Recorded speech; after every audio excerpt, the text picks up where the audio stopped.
Samedi dernier, dès le début de l'attaque israélo-américaine, l'Iran affirme qu'une école de filles a été bombardée, tuant des dizaines d'enfants entre 7 et 12 ans. Les Iraniens accusent Israël et les États-Unis qui s'en défendent. Les États-Unis ne viseraient pas délibérément une école. Alors, que sait-on de ce bombardement? Nous avons analysé les images.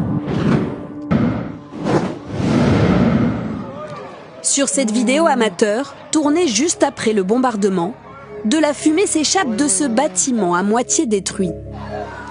Ici, le même bâtiment, filmé de plus près, avec des sauveteurs au milieu des débris. Plusieurs détails montrent qu'il s'agit d'une école. Sur les murs, des fresques d'enfants. Au sol, un terrain de sport dessiné dans la cour. Et au milieu des décombres, des cartables ou encore des livres scolaires.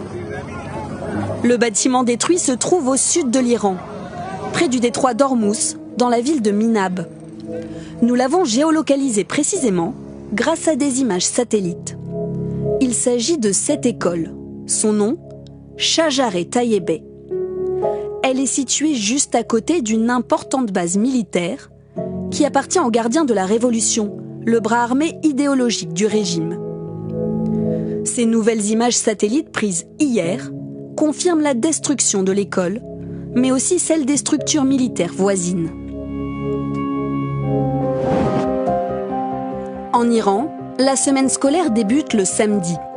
Lors du bombardement autour de 10h30 samedi matin, les élèves étaient donc présents. Le journal Le Monde a retrouvé une vidéo de cette école. Des dizaines de petites filles en tenue verte et foulard blanc, ici en train de porter de la nourriture et des boissons. Sur cette vidéo des sauveteurs en train de sortir un corps des décombres, on retrouve le même tissu vert. Même chose sur ces images de sacs mortuaires partagés par le régime.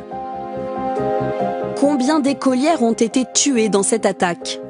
En comptant le personnel de l'école, l'Iran annonce 168 morts. Le bilan de la tragédie de l'école de Minab est sans équivalent. Impossible pour nous de vérifier ce bilan. Mais ces vidéos de cercueils et de funérailles partagées par le régime donnent une idée du nombre de victimes. Sur ces images diffusées par les médias d'État, des dizaines de cercueils défilent. La population s'est rassemblée pour leur rendre hommage avant l'enterrement. Cette photo a été prise dans un cimetière à 4 km de l'école bombardée. Une centaine de tombes en train d'être creusées. Alors, qui a frappé cette école et tué ses enfants? L'Iran accuse Israël et les États-Unis de cibler délibérément les civils. Israël dément et dit ne pas être au courant d'une frappe sur l'école. Les États-Unis, eux, restent prudents. Tout ce que je peux dire, c'est que nous enquêtons sur cette affaire. Évidemment, nous ne visons jamais de civils, mais nous regardons cela de plus près.